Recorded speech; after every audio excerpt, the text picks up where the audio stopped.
Hi everyone, welcome to my YouTube channel. I'm doing a brand new series where I'm going to talk all about double-stranded knitting. In today's episode, we're going to take a look at what double-stranded knitting is, why it's useful, and most importantly, how it can help you make much more use of the stash that you have. So what is double-stranded knitting then? It is when you take two yarns. They can be a heavier weight and a lighter weight, or they may perhaps be two heavier weights. Doesn't matter, just two different yarns. And then as you're knitting, you are holding those two strands together. It can actually be more. You could also do really lightweight yarns and do 3 or 4 strands. Most typical is going to be 2 strands together. And then as you knit, you're creating a thicker yarn. So basically, if you take very lightweight yarns and knit them together, you're going to get a slightly heavier weight yarn.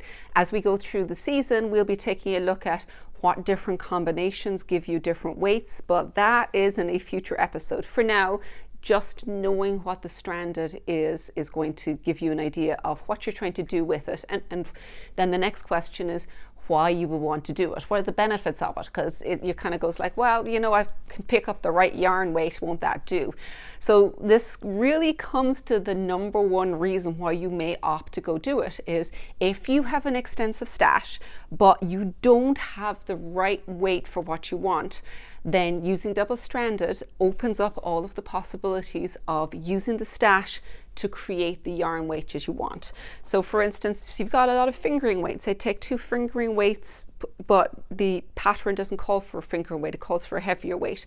You can knit the 2 of them together to get that heavier weight.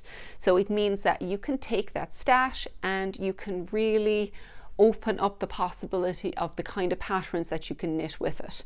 Now, when you pick 2 together, particularly if it's not the same yarn and it's different combinations, it also allows you to create really interesting color effects where you get a marl effect of the 2 different kinds of yarns that you put together. The different colors, the bigger the difference in the colors you have, the bigger the marl you're going to have. If you've got really close together, it's going to be very subtle. The other thing you can do with it is take a solid yarn like this. This is a woolen spun and this is a fluffy alpaca yarn. Knitting those together is going to give you a yarn that gives a subtle, soft halo to your yarn.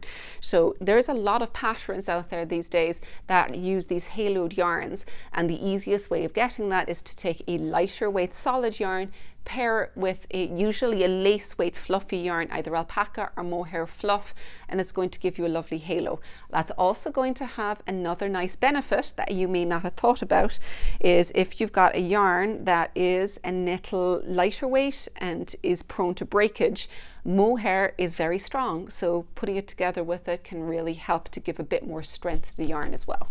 So as you can see, there's loads of different benefits to double-stranding, and there's lots of experimentations and fun and play you can actually have. So this is the biggest thing about double-stranding, is I'd say kind of play with the yarn, experiment, and go into it with I wonder what would happen if I combine this with this. And it might actually open up your stash to you in a whole different way, get you looking at it differently and thinking about not just the patterns you can knit with that stash, but the patterns you can knit with the combinations of that stash. Thank you so much for watching the video. I hope you enjoyed it. If you have tried and experimented with double-stranding knitting, then drop a comment down below letting me know what you think and perhaps what problems you've run into.